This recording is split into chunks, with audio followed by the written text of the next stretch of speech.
Welcome to the Global STEM Education Expo. We're kicking off today with a fantastic speaker session. Electrical power engineering in the age of AI and big data. And joining us today is Dr. Kocar Ilhan. Dr. Kocar is an associate professor at a very prestigious university, the Hong Kong Polytechnic University. He's completed his PhD in electrical engineering from Ecole Polytechnique, which is associated with the University of Montreal in Canada. He has over 20 years of academic and industrial experience. He's worked in North America, Europe, and Asia.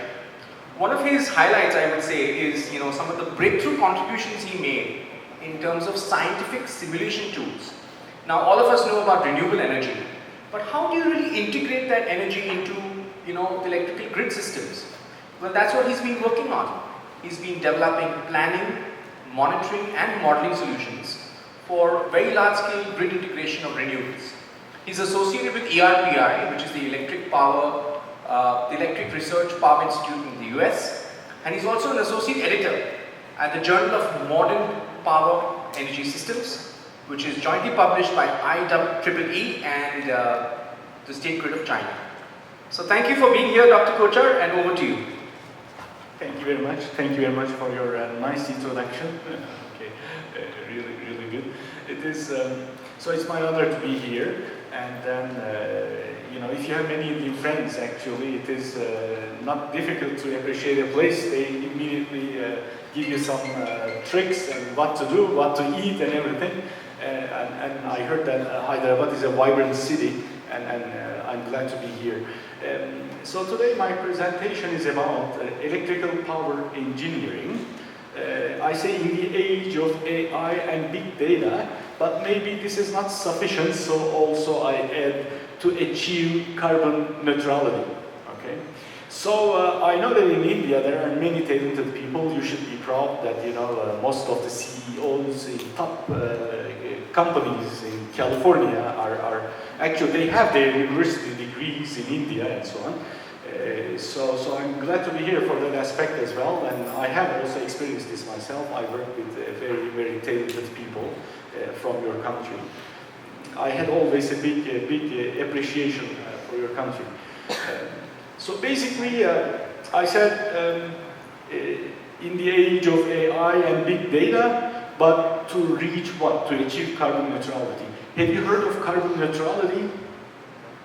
It is not, usually, they had all these, it is zero emission, green enterprises, and so on. And they keep changing maybe the terms. Maybe the previous ones were hypes, okay? But this one is not. Countries are very serious, okay?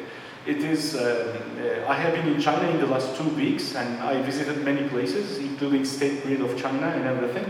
And then I've seen also their progress in the integration of renewables. They are serious. Okay, this is something that made me happy. I also know the progress in US and Canada very well because I work with them. I write reports. We do studies. In my computer, I have many information about their grids and detailed network models and everything. So I know what's going on there, but also I was happy to see that in China. And overall in Asia, I think the objectives are similar. So basically, this is something serious, okay? Carbon neutrality. The thing is, it will be a bit improvised, my presentation, because I received like 9 days ago an email from my dean's office because I'm in the promotion committee. It's been 2 years I'm in Hong Kong, and they said, okay, can you go to India? I said, yes, sure, why not? It is, and then they said, oh, can you make a presentation, like 10 minutes? I said, okay, no problem. But then, if you think professors, in summer, they enjoy their time, it's it's not a real job.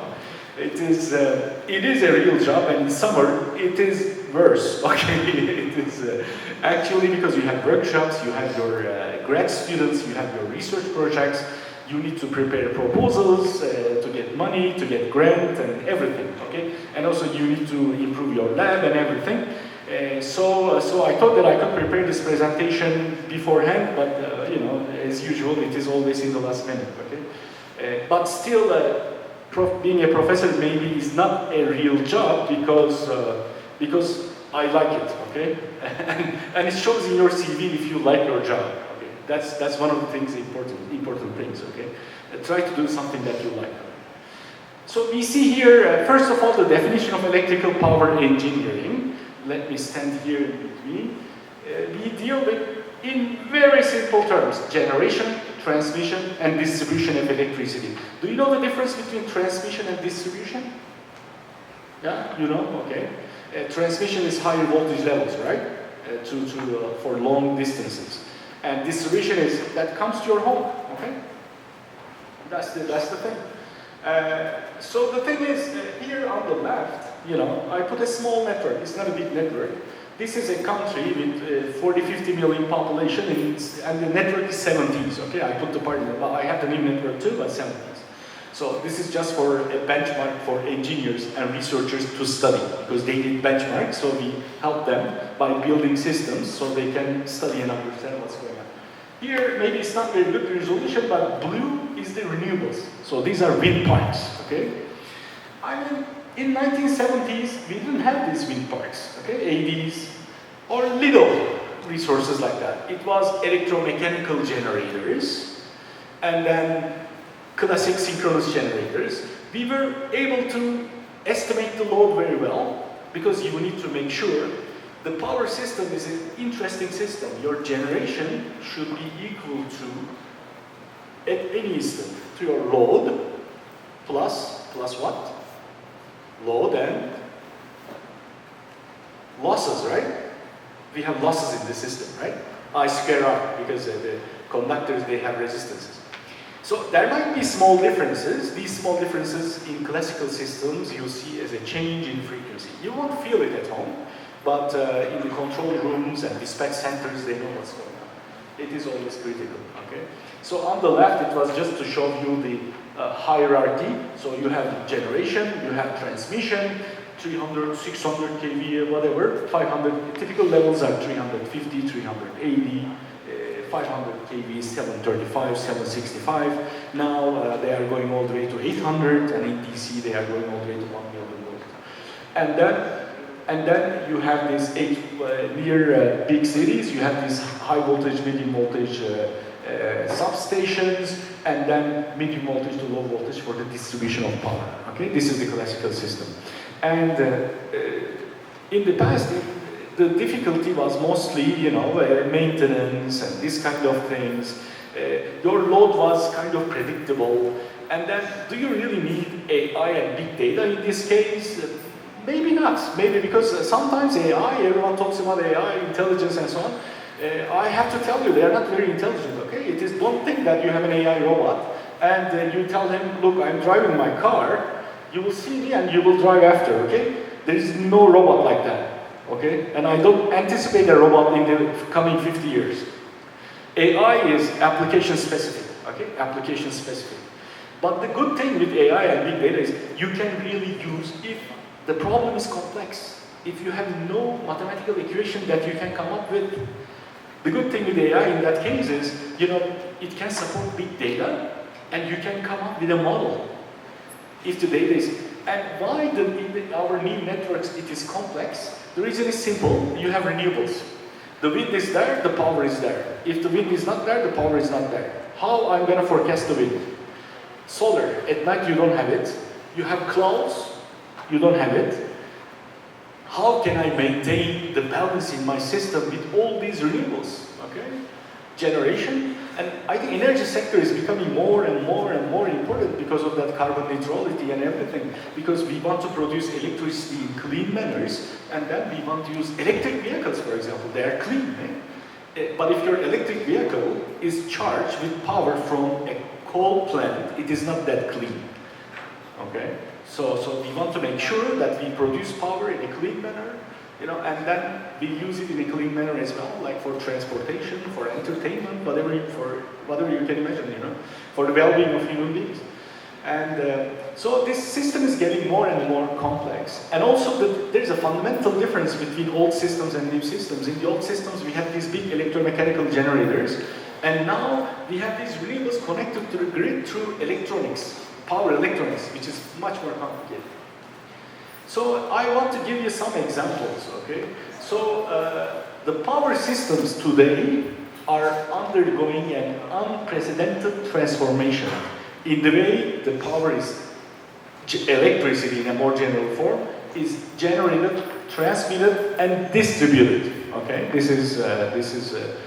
I give you an example. This is the Gaspesian Peninsula of Quebec. This is in Canada. If you take a boat from Portugal, or if you want to swim, this is the port of entry to North America, okay? And from, you can enter and go all the way to Chicago and Detroit, okay? So this was a very important strait in the past, because for commerce it's important, right? And here we have a lot of wind, okay? So we put wind parks everywhere, okay? And then the problem is these wind parks are going to interact with our classical sources, and then maybe your system is not able to take all this, so you need models, you need to study your system, you need forecasting methods and everything. Another technology we see, people are all supporting wind farms, and except a few maybe, and they like it, that green energy, but nobody wants to see them in their backyard, okay? It is, one thing is, you need to put your wind farm where there is wind. The world has a certain pattern of winds. It's not that unpredictable. We can predict, particularly with AI tools, we can predict. But the thing is, the most, like the maximum efficiency places, because they say you have an installed capacity, you put a 5 megawatts of wind turbine. Is it going to give you 5 megawatts of power all the time? The answer is no. Okay, if you get 40% out of it, you're happy, in average. Do you know the difference between power and energy? Okay. What is the unit of power in electricity? Can anyone tell me? Watts, right? What about energy? Watt hours or something, kilowatt hours, right? It's time, integral of power. So many journals, they don't know it, right? When you see the news and they say this much capacity, this much that, so you're much better than them already, okay? Okay. That's good.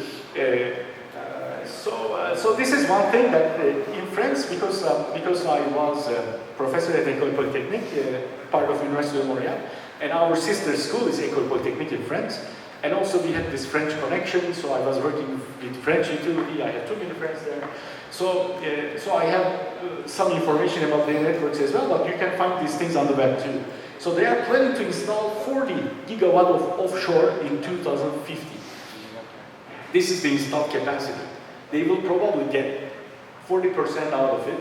So on average, the energy they will get per hour will be 16 gigawatt hours, okay? Which is not bad, it's a lot. Do you know the installed capacity in the United States? Installed capacity, first of all, it is the maximum capacity of all your generation units. Okay? This is called installed capacity. Do you know the installed capacity of India? No? Okay. I know the one in US, it is pretty big. I know the one in Russia, because as I told you, I was in a workshop and we had delegates from Russia, Brazil, big countries, big investments, and China. So we were doing a workshop, and I was representing the academia in Hong Kong, and we had some fruitful discussions. But it was from 7 a.m. to 8, 9 p.m. every day. So the thing is, in the United States, I think the installed capacity is 960. It might be even more, I didn't check, okay? It is now, because they are adding an gigawatts, okay? So this is the maximum power that you can get from your system. Maybe in the past, it was theoretically possible to get the maximum power from your system, okay? But now it is impossible, because you have solar generators, you have wind, and they are sometimes on, they are sometimes off. So depending on your peak, you may need to install, for example, more wind farms than you may think. So this is one thing. And another question, let's say you have 960 megawatt installed capacity, okay? Do you know the total energy generated in the US? Okay, I will tell you. 4 trillion. It is 4 tera kilowatt hours. Okay, 4 tera kilowatt hours. So this is a lot of power. Or 4 billion, okay. 4,000 billion. And how do you find the capacity factor? That is your max installation and then, you know, your average power given to the system. Average divided by your max. It's easy. You have 8,760 hours in a year. Okay. You multiply this with your installed capacity. Okay. 900. You say 960, right? And then you will get something like 8.4 e to the 9 or something like that. And then we said that it was 4 tera, so it is less than 50%, the capacity factor we call. So installed capacity is 9, but your average power consumption is 4, okay? This is typical, don't get surprised, it's small. And we also have HVDC interconnections.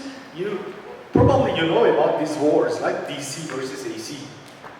Okay, why did we have that war? And why AC won the war? Any idea?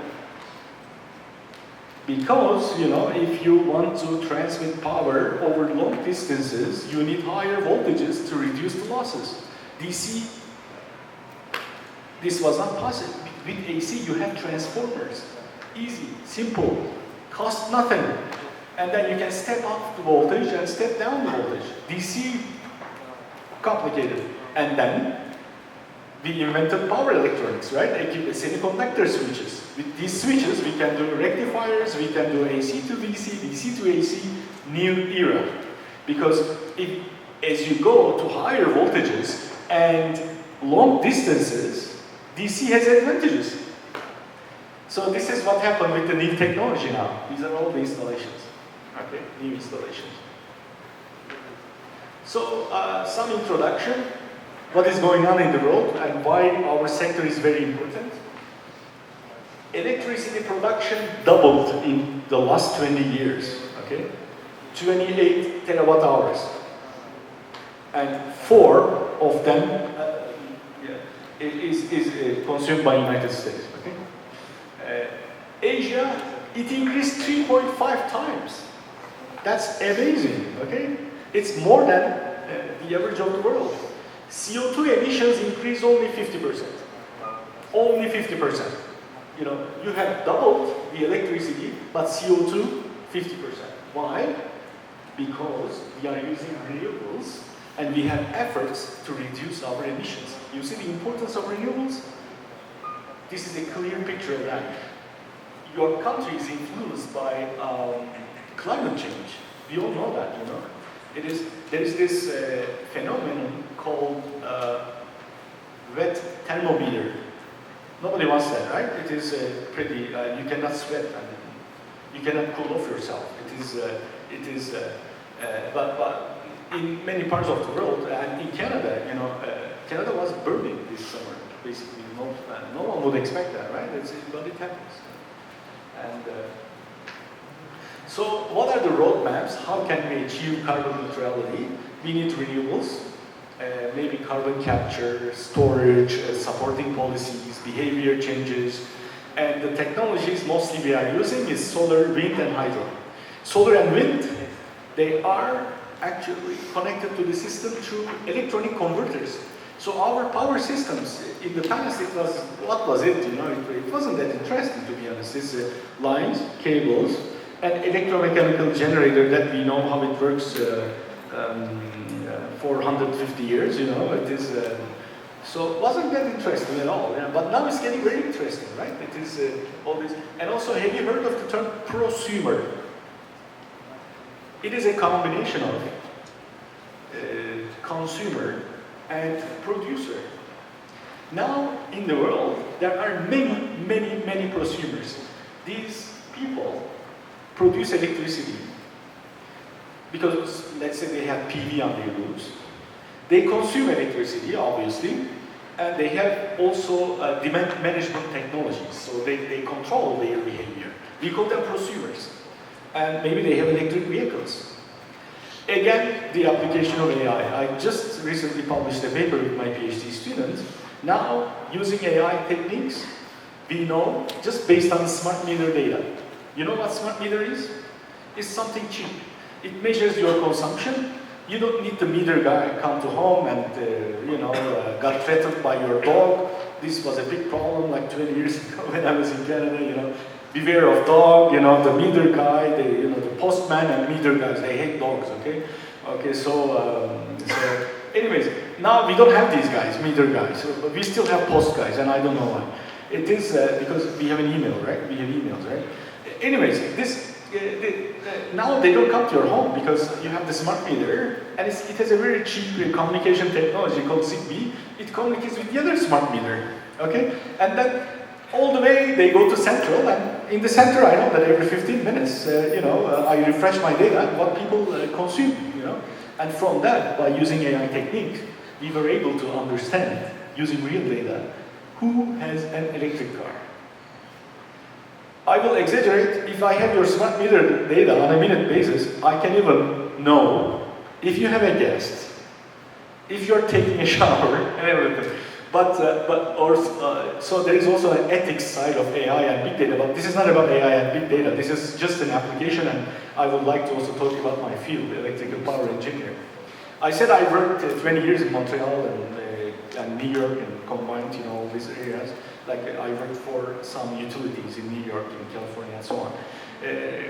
One thing, in Montreal is one of the third bases of aerospace in the world. What is aerospace? You manufacture planes, jet engines, you do robot arm, it is only Canadian money, and so on. It is in the space. When it is in the space, it's different, Let's say you buy a microwave oven, okay? If you use it at home, it is $1. If you put it in a plane, it is $100. And if you put it in space, it's $1,000, okay? It works like that. It is, so where do you put is important. So we are in engineering, and some of our friends are true engineers, they want to make everything perfect. They spend hours and hours. I say to my colleagues, to push them up, sometimes also students, look, we are not putting it in a plane, okay? Don't worry, okay? So this is another. So in aerospace industry, we have these planes, right? So I had a lot of opportunity to discuss with the manufacturers because I have some friends working in Bell Helicopter or Pratt Whitney. Aerospace industry is different. A car manufacturer does everything, but if you're producing a plane like Boeing, they get the engine from somewhere else, from Pratt Whitney, Rolls-Royce, and everything. I tell you, this is recorded, I'm sorry, but a plane is compared to power systems, large power systems. Imagine all these production, renewables, wind, solar, consumers, producers. You need to make sure at a given time everything is perfect, your frequency is good, your voltage level is good. It is much more complicated than Boeing 787, okay? Or any other plane, okay? It's peanuts compared to power systems. Anyway, this is showing the complexity of systems and why we need more complex tools to analyze our systems. One simple example, because mostly I'm working on stability problems and they can get very, very complex mathematically and also explaining maybe. If we had time, I could discuss and maybe we would converge to some point. I would like to just give an example in distribution systems. Let's say you live in a neighborhood, and in this neighborhood you have some sources, solar, okay? And then these are connected to your network. And let's see when there's a cloud passing by, how your voltage is influenced due to these PVs. Don't forget, in your system there are also voltage regulators, this and that, very expensive equipment. And because of these transients, your equipment will work more, and it will get exhausted. You need to change it every 30 years, 2 years, it's broken. This happened in New York because of that, in California because of that. And then they found solutions. It is also, sometimes, like software, it is not perfect, but you release it, okay? then it gets perfect over time. Yeah. That's an example. Here I have some PV generation units here and there, and this is my distribution feeder, and this is the voltage of my customers on the feeder. I put it on a level of 100. Why? Because in the United States our level is 110. We are using 110 volts.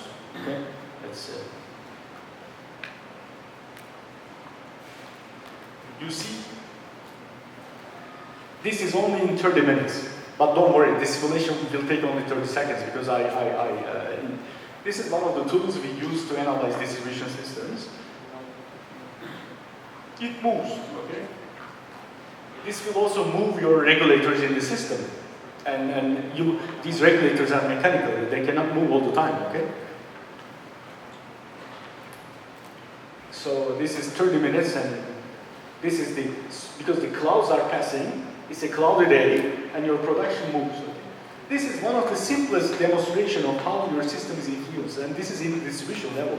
Imagine what problems we have in the transmission level.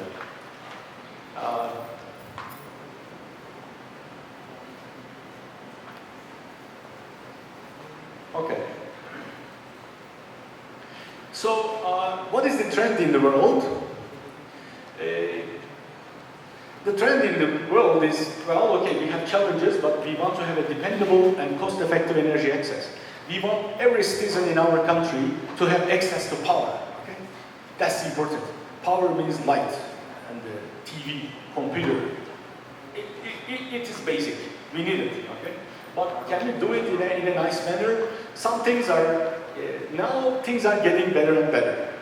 And I have that question. How can we power the world out of renewables? Is it possible? Do you think that we can do 100% renewable?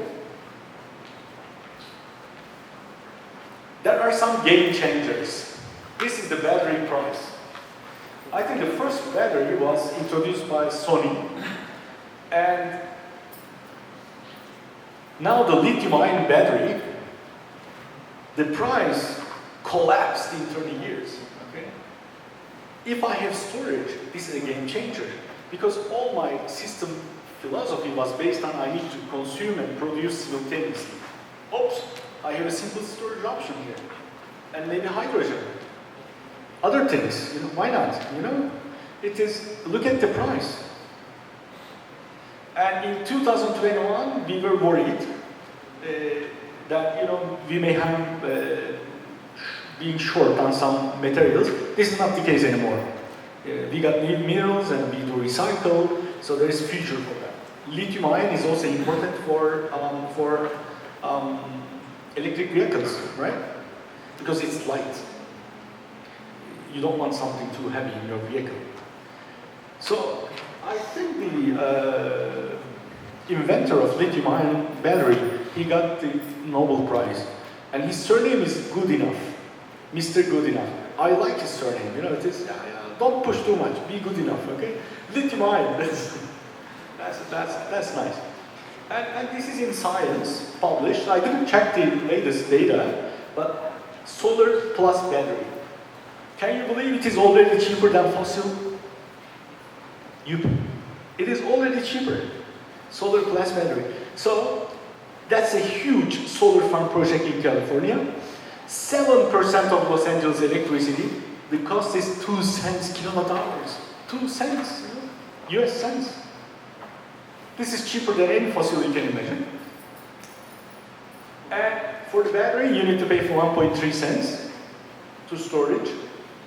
So you have 400 megawatts of solar arrays, 800 megawatt hours of storage. Something, okay? Something. It's getting better and better. What about offshore wind? Okay, it's not in your backyard, you don't care, it's in the sea. Why don't we need offshore wind? There is no unique solution, okay? We need to combine things. It is not enough. First of all, you cannot put anywhere you want, because I did a study for Hong Kong, and the wind is not that perfect, so we can get 38%. But it is near the ocean, okay? Some parts it's even worse. So but our estimate is that maybe 7.5% we can get from offshore. Like the project in France, they were planning to have 50 gigawatts, right? And then that's when we consider the capacity factor multiplied by 0.4, their total demand and so on. It's not bad. It's not bad.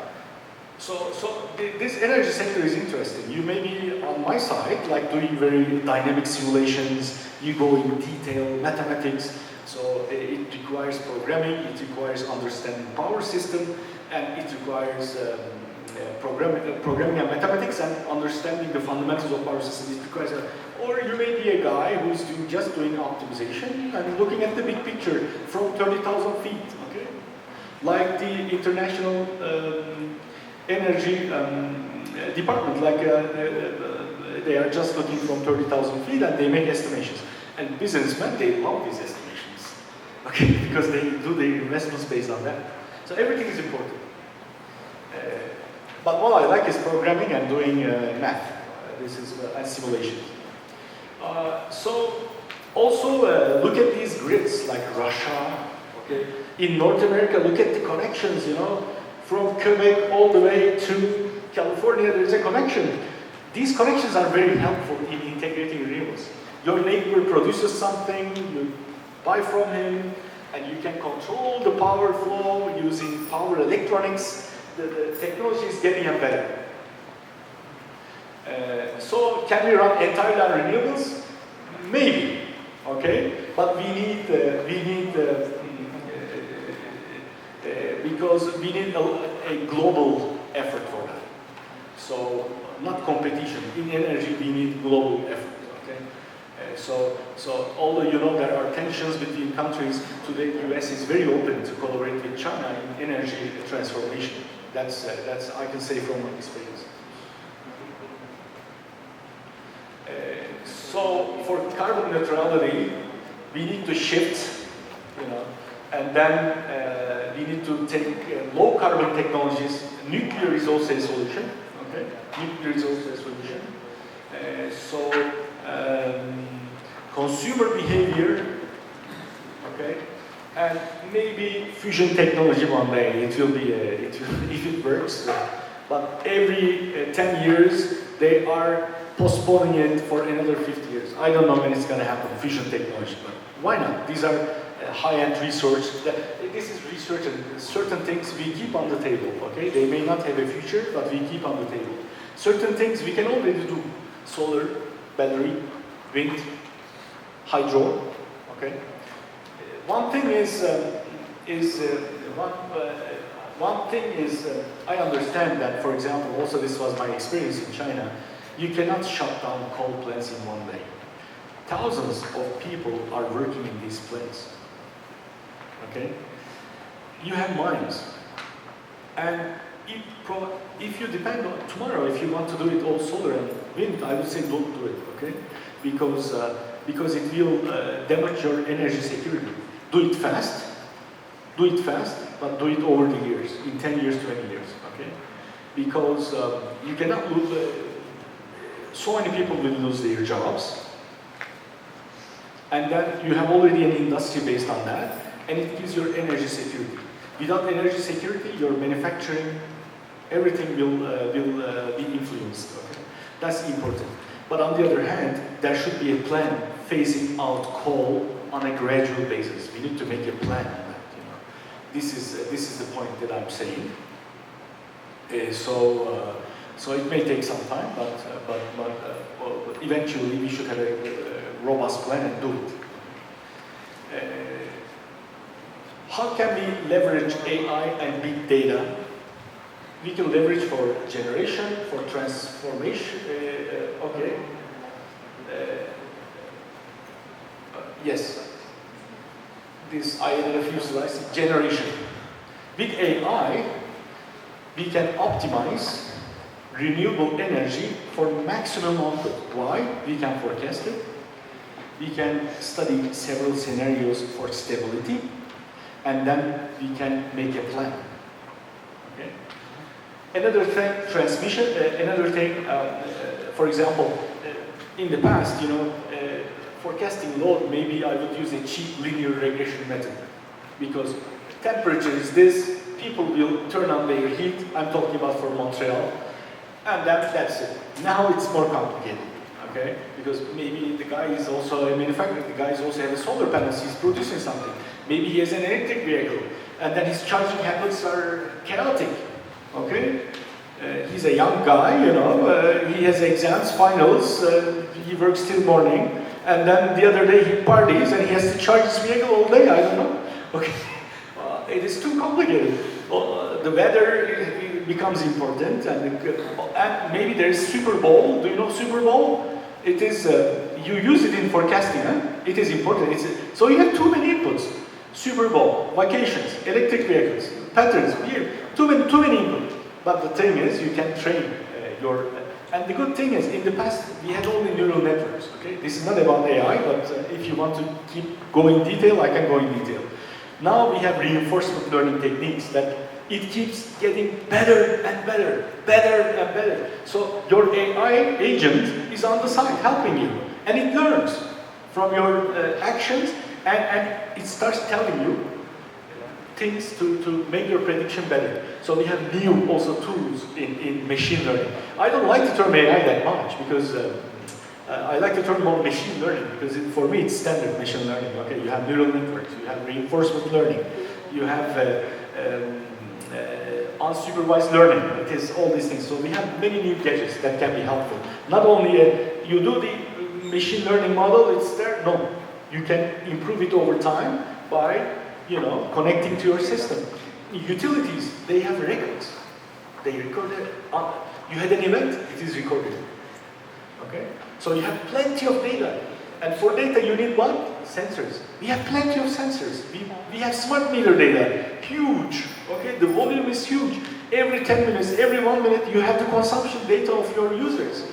And when this is combined with Super Bowl, hockey night, Stanley Cup, weather, storm, all these things. Okay? If you do a simple analytical method, it snows, okay? No PV.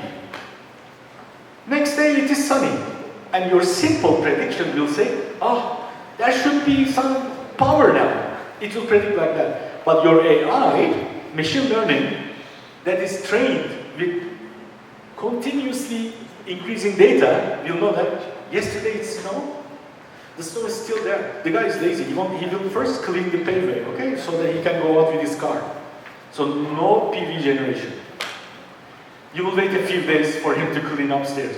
And the AI, machine learning will know that. Will distinguish it from your old school linear regression or simple temperature versus solar output or I should be careful here, it is the irradiation, not the temperature. Sunny conditions versus solar output and everything. So actually, by saying that, there was snow yesterday, it will be different. Okay? It is important to know that, so that it can help us a lot. Okay? And we also can use machine learning algorithms to control hydroelectric operations. In transmissions, as I mentioned about sensors in the distribution level, but in transmission levels we also have sensors and phasor measurement units. We have more precise data than ever now, thanks to sensors.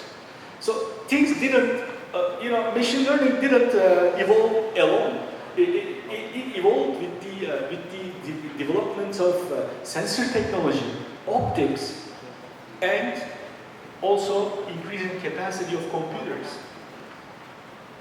Okay? So, I haven't seen myself, when I started I had floppy disks, and they were like the total capacity was megabyte. My first computer, maybe because of my father I became like that, because I was 7, 8 years old, and then United Kingdom, back then it was United Kingdom, Germany, they manufactured this personal computer called Amstrad, CPC 464. Like, it had a RAM of 32 kilobyte or something. It is so you could do only cheap things, okay? So my father purchased that computer. It was my first computer, but I loved it. And my professor, I had two guys actually who mentored me for my PhD and afterwards. One of them was Canadian and the other one Japanese, and the Canadian one, because Canada is Quebec, Montreal, where I come from, is one of the pillars of simulation world, okay? Real-time simulation and everything, very advanced. And he said, he had a calculator, this is, 20, 30 years before me, And then he was doing complex calculations. He was working for the research institute. And when he pressed the button enter, he pressed the enter button, the lights would go down, okay? It would become brown, you know? It was consuming so much energy, you know? And you know maybe also this history like this moon mission and then the computer they were using, it is nothing compared to this, all this huge thing that they used for this lunar mission, United States in 1969, it was nothing compared to this. So things, it didn't happen in one day. Neural networks or the idea of machine learning was there for many years. It is not new, but takes, okay. So I'm going to wrap up. Distribution, I mentioned smart meters, Internet of Things, so your fridge will talk to your AC, they will make a decision and so on. And then control and real-time control and system operations, so dispatch, trading, scheduling, it may help you to give a decision based on your previous experiences, and then for planning, maintenance, and disaster management, we can do much better. Okay? It is thanks to these things. So also cybersecurity. So for detecting and preventing cyber attacks, it would be good to use big data. And machine learning can continuously monitor networks and identify anomalies, and it will get better and better over time by training. As I told you, you need big data. It is not that intelligent. So I don't like that intelligent term that much. So the technology right now is kind of limited, so it is, don't expect too much. Okay? But it's not about AI and machine learning itself, so I'm not spending too much time on that. So smart grids, a smart grid does nothing but sensing, communication, data, and automation. Okay? Virtual power plant, system operations, I think I mentioned all these things. I mentioned that in Asia, maybe there is limited renewable potential because of you don't have that much hydro. But still, natural gas. Okay, I understand coal dependence. We talked about that, and there is a tension in Asia between climate goals and desire to raise income. Prosperity versus climate goal. I understand that. Okay? So I understand that. It is something. An example is Germany. European Union does not want DSL cars. Germany agreed. Now they are stepping back. Why? 200,000 people working. They will. I tell you, they will wait until they retire. You know. It's a big industry. So what I say is the energy and power sector have a very critical role to play in enabling a low carbon future. And AI and big data are enablers. Why? Because our system is getting more and more complex. Okay? This is the end of my presentation, and I'm sorry I took longer than expected. It is. Thank you.